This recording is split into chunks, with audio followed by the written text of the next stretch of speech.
Hey guys, welcome to a new episode of New Zealand's Biggest Gap Year. It's a mega challenge that Laura and I decided to tackle a couple of years ago, where we have to do 365 activities all around New Zealand in 365 days. Today is day 150. and we are tackling some hikes around Milford Sound. Join us at the end of the video when we're going to go over the questions and comments you had the first time we published it.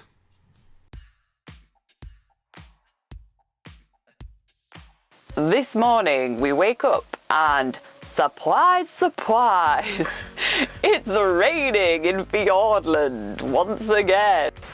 There is a saying in New Zealand saying that New Zealand has 4 seasons in one day, and this is exactly why. Within a matter of minutes, the sky clears out and the sun is out. It's amazing how the weather has changed so dramatically so quickly. So we hit the road and we are heading to the Milford Lookout, which starts obviously with a grave.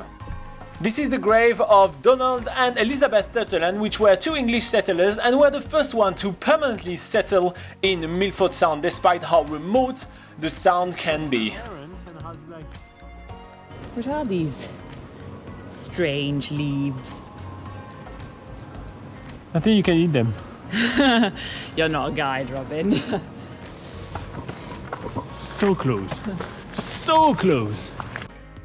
The Milford Sound Lookout is an easy 20-minute return track located just behind the cafe here at Milford Sound, and it's just an uphill climb up some steps towards a magnificent lookout, looking out to Milford Sound and its famous peaks. From up here we can see the famous sights of Mitra Peak, which is the highest mountain here in Milford Sound. We can also see Sinbad Gully, Lion Rock, Stirling Falls, all really epic features of Milford Sound that we actually saw on the cruise the other day, but in completely different conditions.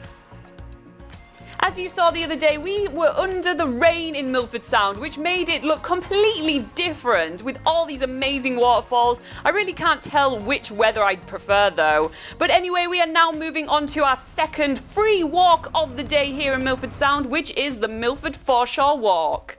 Because someone told us that the view from there is even better. We are trying to find our way over the best view of the sound from the land. So we decided to take the Foreshore walk, which is about a 20-minute loop. It's an easy one. The Milford Foreshore walk literally starts from the car park at the Milford Marina, and it takes us through native beech forest and then into more wetland vegetation like flax.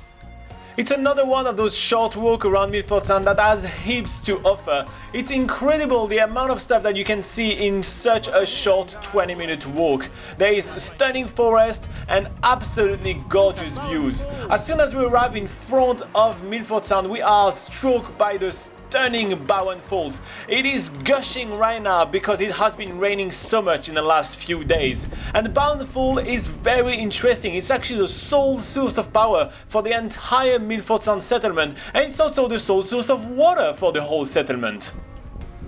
The Milford Sound Foreshore is a photographer's dream. It is absolutely stunning. There is uninterrupted views of the entire shore and every single one of its peak coming out from the water. There is wildlife and there is low-hanging waters and vegetation. It makes for absolutely perfect pictures. And this is why we see heaps of people coming to take pictures. It's literally one photographer after the other coming to take the one and only Milford Sound shot. The Foreshore walk also has a lot of information signs along the way, and we actually learned that Milford Sound isn't actually a sound. A sound is caused by seas flooding river valleys, and in Milford Sound this is actually a fjord formed by glaciers, but the English settlers that came here didn't really understand that. The walk then loops back a different way on its way back to the Marina car park, making its way through beautiful beech forest once again, and then walking more into flax vegetation. And flax is that thick green leafy plant which actually the Maori used to use to make baskets and clothing back in the day. It's been really awesome to find some more free things to do in Milford Sound and more awesome short walks. And now we're going to be heading back on the road, just a short drive back to the Milford Sound Lodge. This was our last day in Milford Sound, and we hope that we showed you a lot of stuff to do in Milford Sound. It's definitely worth more than just one day. But we're heading back to the Milford Sound Lodge, where we're going to be having dinner, playing some games, and being disturbed by the cheeky Kia bird, this alpine parrot, which is so inquisitive. We're going to be going to bed really early today because we are leaving very early morning tomorrow. We have a very long day where we're going to be starting exploring Southland. On this trip so far, we have not had the chance to see Milford Sound like this, in the sunlight with such contrasting views of the mountains with the blue sky. Yeah, Laura is about to have a heart attack right here. She's getting a bit excited. Oh my god! Yeah.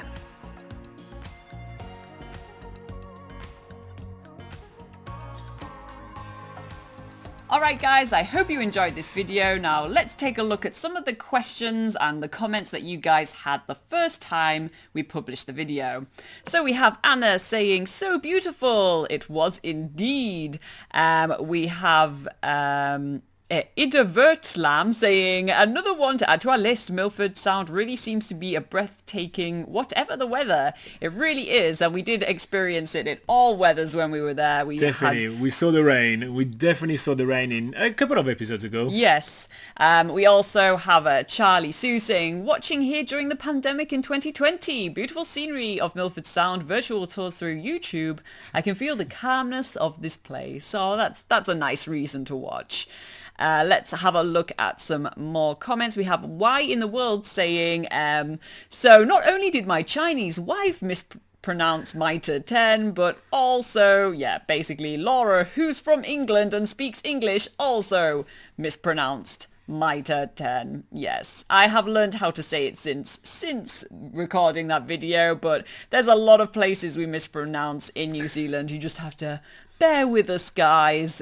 We are foreigners after all.